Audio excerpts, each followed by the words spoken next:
దేవుని పరిశుద్ధమైన నామంలో మీ అందరికీ ప్రభు పేరట మరి శుభములు తెలియజేస్తున్నాము.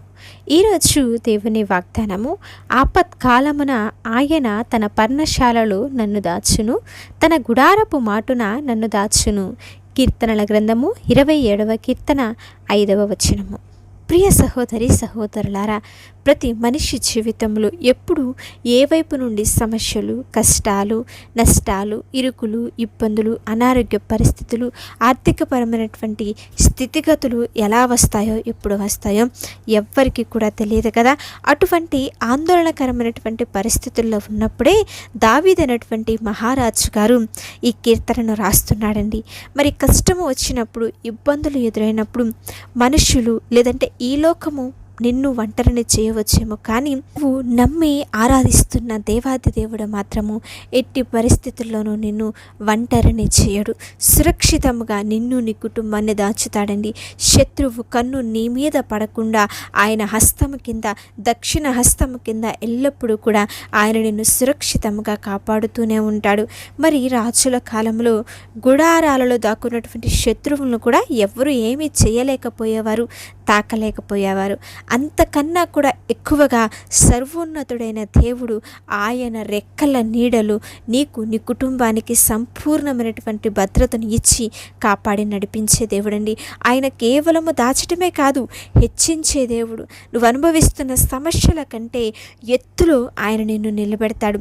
శత్రువులు నిన్ను తాకలేనంతగా, అపవాది నిన్ను తాకలేనంత ఎత్తుకు ఆయన నిన్ను నిలబెట్టి నీ ఆత్మీయ జీవితాన్ని ఆశీర్వదించి నువ్వు ఊహించినటువంటి పరిస్థితుల్లో ఆయన నిన్ను నిలబెడతాడండి. కనుక ఈనాడు మీ జీవితంలో ఎలాంటి తుఫాన్లను, ఇబ్బందులను, కష్టంలను, నష్టంలను నువ్వు ఎదుర్కొంటున్నా ఆశ్చర్యపడవద్దు. ఎందుకంటే కాపాడే దేవుడు ఈనాడు మీతోనే ఉన్నాడు. ఆయన మిమ్మల్ని సురక్షితంగా దాచి మీరు ఊహించిన దానికన్నా కూడా ఉన్నతమైనటువంటి స్థానంలో ఆయన నిలబెడతాడని ఈనాడు మీరు ఆయన యందు విశ్వాసం ఉంచాలండి. మరి ఐగుప్తు రాజైనటువంటి ఫరో పుట్టిన ప్రతి హెబ్రీ మగపిల్లలందరినీ కూడా చంపివేయాలని, లేదంటే నైలు నదిలో పడేయాలని ఆజ్ఞాపించినప్పుడు మరి మోషే యొక్క తల్లి అతన్ని ఏం చేసిందో తెలుసా? 3 నెలల పాటు రహస్యముగా దాచింది. ఆ తర్వాత ఇక ఆ తల్లి అతడిని దాచలేక మరి ఒక జమ్ము పెట్టి తయారు చేసి అందులో పెట్టి నదిలో వదిలివేస్తే దేవుడు ఆ బిడ్డను ఫరో కుమార్తె కంటపడేలా చేశాడండి. శత్రువు ఇంటిలోనే రాజులా పెరిగేలాగా దేవుడు మోషేని ఏర్పాటు చేశాడు, ఎన్నుకున్నాడు. మరి ఇశ్రాయేలుల దేశంలో భయంకరమైనటువంటి కరువు వచ్చింది. దుష్టుడైనటువంటి ఆహాబు, అలాగే రాణి అయినటువంటి యెజెబెలు ఏలియాని చంపాలని వెతుకుతున్నారనమాట. అటువంటి సమయంలో దేవుడు ఏలియాను కేరీతు వాగు దగ్గర దాచాడు. అక్కడ శత్రువులకు దొరకకుండా కాపాడటమే కాక ప్రతిరోజు కూడా కాకుల ద్వారా ఉదయము సాయంత్రం అతడికి కావలసినటువంటి ఆహారాన్ని పంపి పోషించాడు, సంరక్షించాడు, నడిపించాడు, కాపాడాడండి. మరి యెరికో పట్టణాన్ని వేగి చూడడానికి వెళ్ళినటువంటి 2 ఇశ్రాయేలులను పట్టుకోవడానికి రాజు మరి అక్కడున్న బంట్లన్నీ అందరినీ కూడా పంపిస్తే రాహాబు అనే స్త్రీ ఆ 2 వేగుల వారిని ఏం చేసిందో తెలుసా? తన ఇంటి మిద్దె మీద ఉన్నటువంటి ఆ కట్టెలలో దాచిందంట.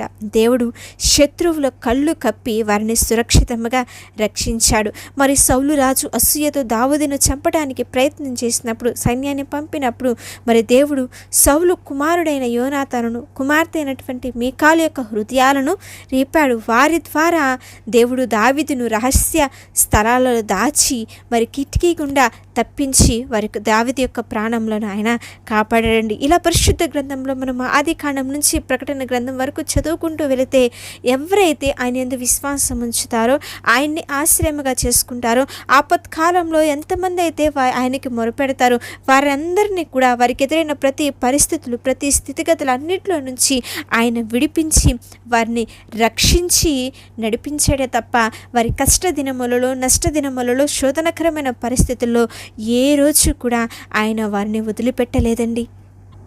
కనుక ప్రియ సహోదరి సహోదరులారా, ఈనాడు వాక్యం వింటున్నటువంటి నీవు ఏ పరిస్థితుల్లో అయినా ఉండవచ్చు. నీ పరిస్థితి నాకు తెలియకపోవచ్చు, లేదా నీ కుటుంబ సభ్యులకు తెలియకపోవచ్చు.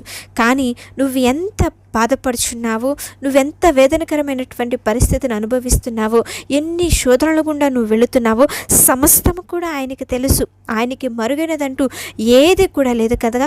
మనలను రక్షించేది ఆయనే, మన ఆశ్రయము ఆయనే, మనకి తోడుగా ఉండి మనల్ని విడిపించేది, మన కష్టకాలంలో క్షేమకరమైనటువంటి పరిస్థితుల్లో ఆయన తప్పించేది ఆయనే. కనుక దేవుని యొక్క సహాయము కొరకు ఈనాడు మనమందరము కూడా ఎదురు చూద్దాము. దావీదు వలె దేవుని మీద ఆశ పెట్టుకుందాము.